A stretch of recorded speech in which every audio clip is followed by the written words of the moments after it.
Okay, so now this is my 8th video. So I'll be demonstrating how to create a username and how to create an OU. And at the same time, how do you manage the users um, if you want to place the user to their respective organizational unit. So usually the organizational unit represents the department of the company.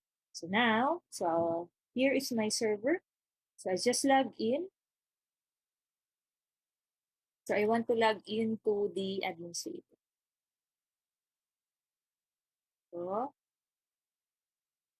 since the Chavez is a local user, so I want to log into the administrator. So PA $word. So sign into Yuma, enter.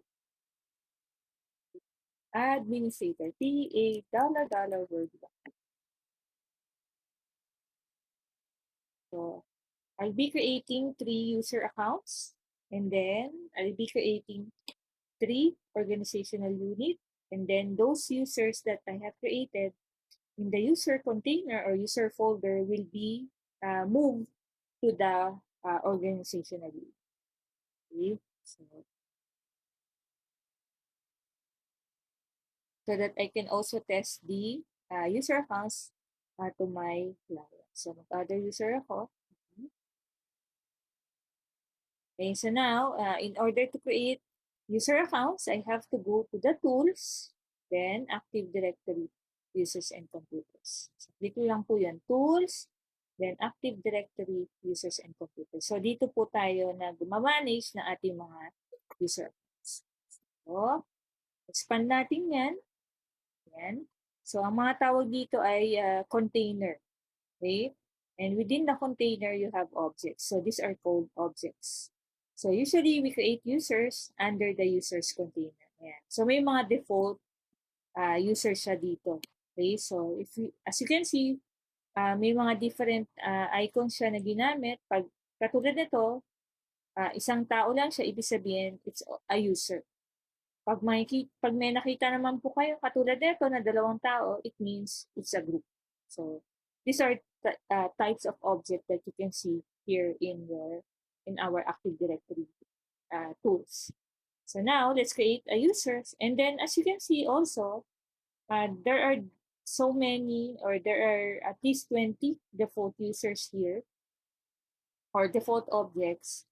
So if we have 500 employees here, placed here in the users container, so it will be difficult for us to possibly find that user account. So much better that we use an OU. So we organize our objects, and then OU usually represents our department. So each department has its employees. So usually the user accounts that we create here in our users container, we usually move or place them in their respective department, or also known, represented by an organization. Okay, so now I'll create users. So new, okay, I select new and then user. So click lang ako, and then lagay ako ng pangalan na halimbawa Piolo H. Pascual. Okay, so yung standard ng yung format sa pag-create ng user logon name ay initial ng first name, initial ng middle name, and buong pangalan. So that's the proper standard for creating a user logon. Then next, mag-set ako ng initial password, yung ginagamit natin password, PA $word1. Para si user, pwede siyang mag-set ng personal password. Ayan. So user must change password at next lang. So next lang po, and then finish. Okay, so gawa pa tayo ng isa pa. So user, Liza F. Soberano. Okay, again, L. F. Soberano.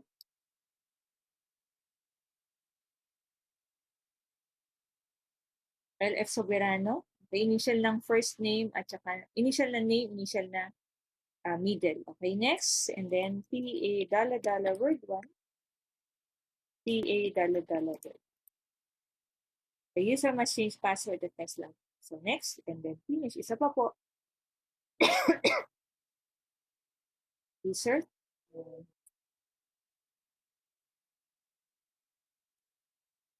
And D, A, D, Hill. E, A, Hill. P, A, dollar word.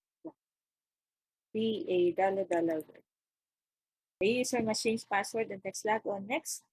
And then P. Okay? Then, create tayo ng user accounts. Ayan. So, these are our user accounts. So, we want to place them in their respective departments. So, before we can place them in their respective departments, so we need to create an OU. So, usually we create OU here in our domain. So, right-click, then new, and then select nyo po yung OU. OU, then halimbawa si UMAC, Office of the Academic Affairs. So, dapat naka-check po siya. Okay. Then, lagay pa tayo ng isa. Right-click, new, organizational unit, Office of the Administration. Okay. Then, new, OU ulit, Office of the President. Okay, tapos sa academic affairs, lagay tayo na sub-OU natin, yung college, lagay tayo siguro na so College of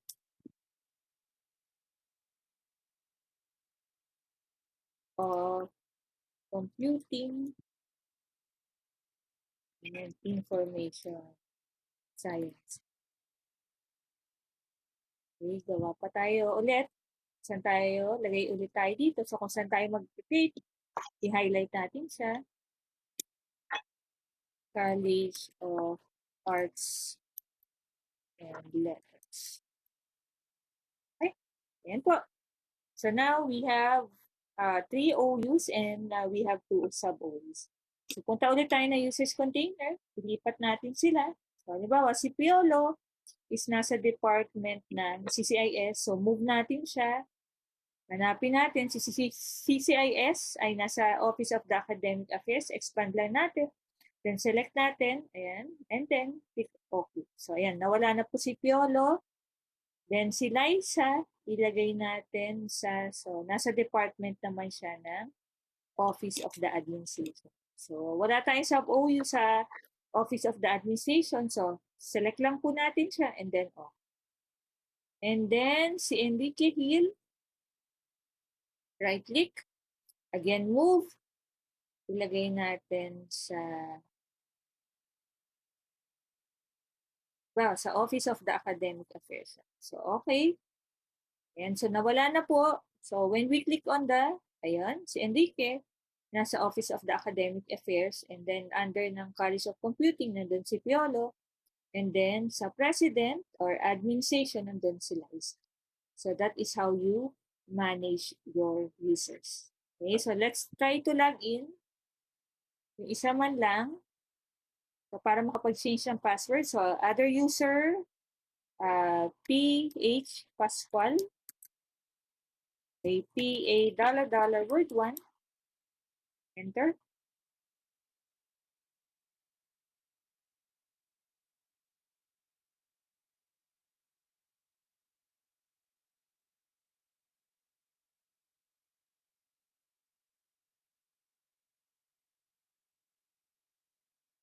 Municipio, PH Pascual. Ayan. So, there are no currently log-on servers available to service the log-on request. Possibly, nawala po yung IP na ating client. So, okay tayo. So, login tayo dito. PA word 1. So, check natin. Kasi nagpalit ako ng profile. So, minimize ko muna siya. Punta ako ng DHCP.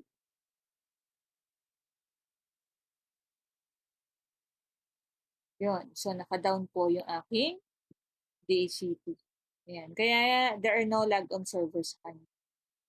So, kaya, I-authorize ko lang po siya. Ayan. So, right-click, then authorize, then refresh. Ayan, naka-up na po siya. Ayan. So, check natin. Okay, so CMD lang ako.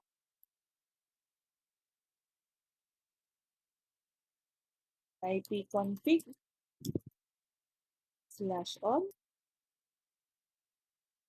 Para ba yung IP ko? Ayun, naging 1.15 siya. So, possibly, ang nagbibigay sa kanya yung router ko. So, release.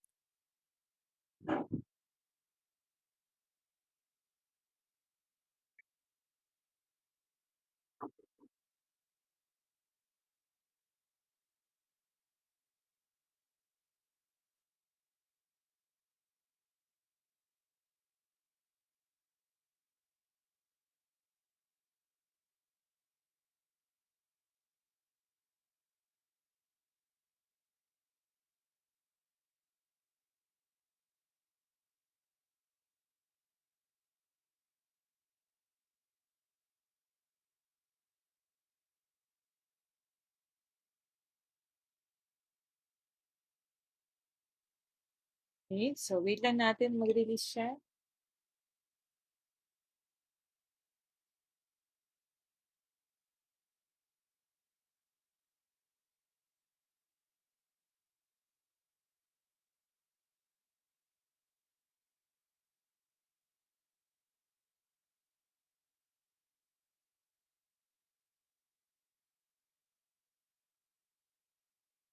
Okay, sa natin ulit. ipconfig/release. Okay.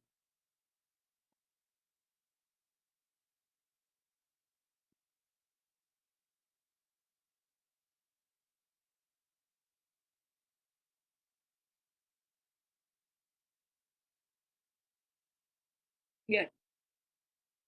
Ping umac.edu.ph. Okay na. Yan, nakakuha na ako ng IP. So, ilalagin ko na si Viola.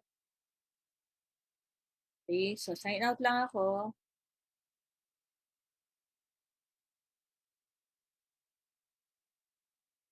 Sa sample lang ako na pagpapalit ng password. So, PH Pascual, $, P, capital P, $, word 1. Yan, ayan na. So, hindi na lumabas yung error na there are no logon servers. Pag may lumabas na ganun, ibig sabihin, merong hindi nakaka-network yung client. So, check nyo siya. So, okay. So, $, word 2, $. Okay, enter. Your password has been changed. So, okay. So, sign in. Ayan. So, successfully, nag-create ako na account kay domain controller ko, kay server, and then I tried to log in to my client. So, ayan, nakapag-change po ako ng password at nakapag-log in. So, this ends my 8th video. So, what I did here ay nag-create ako ng user accounts, nag-create din ako ng organizational unit. So, yung kinreate ko ng mga users from users container ay nilipat ko po sila dun sa kanilang respective organizational unit na equivalent din naman po sa department. Okay? Then, nag-try din ako na mag-login ng user account that I have created from the server. Then, tinry ko din po siya i-login dito sa aking client. So, tinry ko siya. Nag-create ako dito sa server, pero dito ko siya nilogin sa aking client. Okay? So, ayan po. Ayan, naka-login po. So, thank you.